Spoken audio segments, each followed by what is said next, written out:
when you look at the rare, genuine outlier, the entrepreneur on the Forbes list or the scientist with a huge breakthrough, what's the real factor that separates them? Right, from everyone else. Exactly. We're not just talking about people who are, successful. We're talking about those who make these staggering leaps. And most people, they just default to the usual answers. It must be intelligence or connections or just pure luck. Yeah, that's the go-to explanation. But according to the source material we're digging into today, which is from Grant Cardone's book, The 10X Rule, those assumptions are, well, they're just fundamentally flawed. Okay. Cardone argues that this kind of exceptional achievement, it doesn't really hinge on some innate talent. It relies on a very specific self-imposed discipline. He calls it the 10X principle. The 10X principle. So what is that exactly? At its core, it's a commitment to approach every single goal, big or small, with what he calls a tenfold reserve. 10 times the effort, 10 times the thought. Okay, let's unpack this because, on the surface, that just sounds like work harder. Sure, it can. But our mission for this deep dive is to get past the slogan.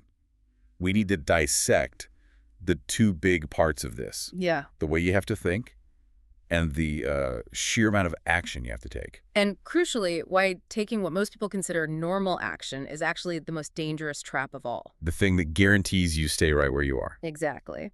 And it's important to note, this isn't just theory. Cardone says he looked back at his own life, and his biggest successes were always linked to generating just massive momentum. He called it Napore, right? Like a constant pressure. Yes, a constant pressure. He was always committed to doing exponentially more than anyone around him. Not just a little more, but orders of magnitude more. So that's the first component then, what we could call 10X action. Right. This is the part you can actually see and measure. He gives some really concrete examples. It wasn't just about trying a little harder in sales. He realized that for every one sales presentation or phone call his competitors made, He had to make 10. 10. That's an intentional, almost absurdly quantitative advantage. It is, and it applies to everything, even preparation. Think about looking for an opportunity. If you're looking to buy, say, one property, you might look at 3 or 4 options. That sounds reasonable. His approach was to look at 10 times that, 30 or 40 properties, even if he knew he could only buy one. It's about stacking the deck so heavily in your favor that failure becomes statistically, well, almost impossible. Just through sheer volume. But that volume brings us to the second and maybe more important part. 10x thinking. Yes. And this is the piece he says he actually missed early on. He looked back and realized the main reason he didn't hit huge financial success sooner was because his goals just weren't big enough. He calls it the single biggest break on his progress. He wasn't thinking 10 times bigger. And that's where it shifts from just a tactic to a whole philosophy. Absolutely. Cardone's point is that your level of action will always shrink or expand to the size of your goal. If you set a tiny goal, 10x action just feels ridiculous. It feels unsustainable. But if the goal itself is immense, 10 times beyond what seems rational, then suddenly massive action feels like the bare minimum requirement. So why should you, our listener, really care about this right now? Is it just about hitting a bigger number on a spreadsheet? It's about longevity. It's about sustainability. Successful people get that success isn't a one-time thing. The book says the successful period ends the moment the hunt stops. The moment you ease up. As soon as you stop applying that pressure, inertia just takes over. You have to see success as this continuous thing you do, not a place you get to where you can just relax. Because if you stop, you immediately start losing ground. The world just keeps moving. Which sets up our next section perfectly. If this constant effort is so critical, why do most people plateau? And the answer, according to this philosophy, is a single catastrophic error. Underestimation. Specifically, underestimating everything. The resources, the time, the money, the emotional energy it takes to reach any meaningful goal. It's that gap between what you expect and what really happens that just derails people. It makes them quit right when they might have been close. His own story is a great example. Tell us about that. When he started his first business, he calculated that he'd be back to his old income in about 3 months. Okay, 3 months, that's his benchmark. In reality, it took him 3 years. Wow. 12 times longer. 3 years versus 3 months. That is just a brutal, brutal miscalculation. And this is the key point. Yeah. He says he didn't almost quit because he was out of money. He almost quit because of the sheer disappointment, the psychological burnout from missing his target so badly. That emotional toll is often way more dangerous than just running out of cash. You see it on a huge scale, too. The global financial crises, Yeah. market collapses. The U.S. housing crisis is a perfect example of people and institutions operating with totally wrong benchmarks. They just failed to build in any margin for error for the unexpected. Exactly. Even so-called sophisticated investors fail to estimate how much cash they'd need to survive a real storm. Hmm. The 10x rule basically says you have to overestimate what you'll need by a factor of 10. So if things go wrong, you're prepared. And if things go right, You have a huge surplus to reinvest and go even bigger. When you fail to think and act at that 10x level, you become incredibly vulnerable. and you actually become more likely to fall for those get-rich-quick schemes. That's the paradox. It's because your initial average effort didn't work fast enough, so you get desperate for a shortcut. That makes so much sense. The disappointment makes the long road seem impossible. Precisely. Look, if any big goal is going to require work and persistence, and it will, why would you ever start with a just enough mindset? You're guaranteeing you run out of gas. It's better to be surprised you have too much left in the tank than to be stranded on the side of the road. Always. Okay, so if underestimation is the big error, how do we actually measure our effort? This brings us to his framework, the 4 degrees of action. Right, this is a way to sort of self-assess where you are. And the first 2 degrees, even though they sound passive, they actually burn a ton of energy. Let's start with degree 1. Degree 1 is doing nothing. Yeah. But this isn't a neutral state.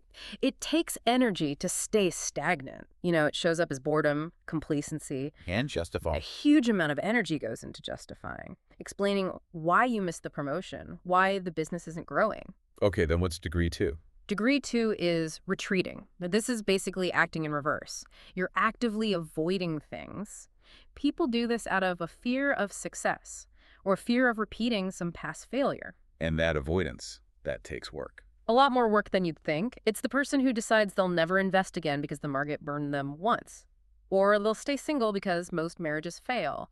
They spend so much emotional energy building walls. The same energy that could be used to, climb a mountain. Exactly. But the real danger zone, the place where most people live, is degree 3, Average action. the most common state. It's tied to that whole middle class mindset.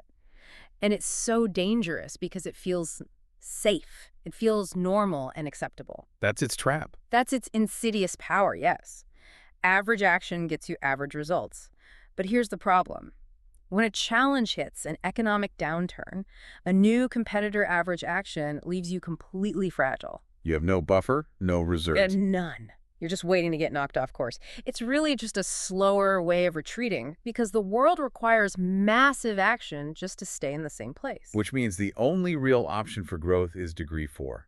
Massive action. This isn't just working hard. This is an all-in, sustained acceleration. And he says this is the only way to break through the single biggest problem for any new thing. Unfamiliarity.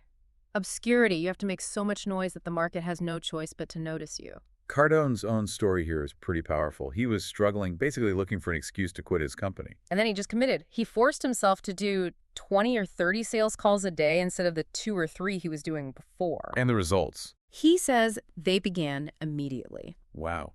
And notice the math there. He put in 10 times the effort and got 4 times the results immediately. Right. It wasn't a one-to-one return, but it created momentum. That level of activity sends a signal to yourself, to your team, and to the market that you are a serious force. So let's connect this back to the thinking part again. If you set those small, realistic goals everyone tells you to set, what happens when you hit a wall? The enthusiasm just evaporates. Small goals aren't juicy enough to justify the pain of a massive setback. The effort feels way out of proportion to the reward, so people they give up.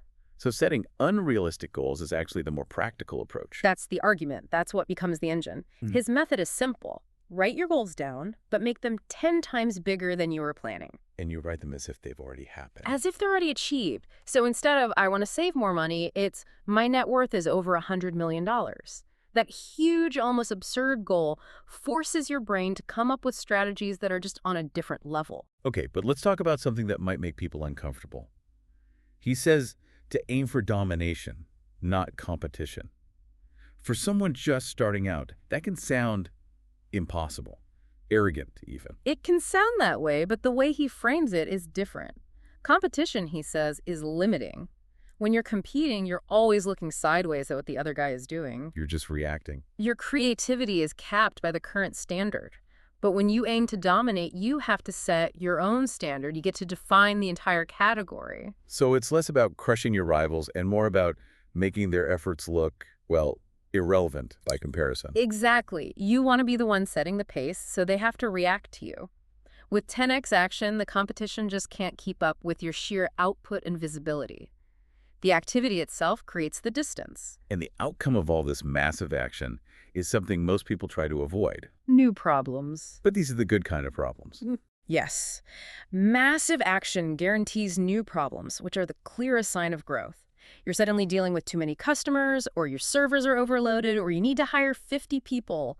Those are success problems. And another thing that's guaranteed to happen is you'll start hearing criticism. From everyone. Friends, family, you're too aggressive, you're obsessed, you work too much. And the book says you have to treat that criticism as a positive sign. A signal that you're standing out, you're making the average look bad, and that makes people uncomfortable. But over time, that massive action stops feeling unusual. It just becomes your habit. And that's when you become a real force in your market. That's the transformation. So to bring this all together for you, the listener, what this really is, the 10x rule is a formula for resilience. It's 10x thinking, setting those huge, scary goals, plus 10x action. Massive, relentless effort. And that combination is what builds your immunity to the setbacks and the chaos that are, guaranteed to come your way. It's unavoidable. And remember, the author's biggest regret, not applying 10x thinking early enough. This whole philosophy says that your success isn't really about the economy or your background. It's about your own internal commitment to dream on a massive scale. And then to treat that dream not as just a nice idea, but as an ethical duty to yourself. Exactly. So here's the final thought for you to take away. Just for a moment, look at your own life. What's the one area, your finances, a side project, a skill where you're currently taking just average action? And what would happen to your energy, your momentum, and your results if you were willing to multiply that effort by 10 starting today? That decision. That's the real challenge of the 10x rule.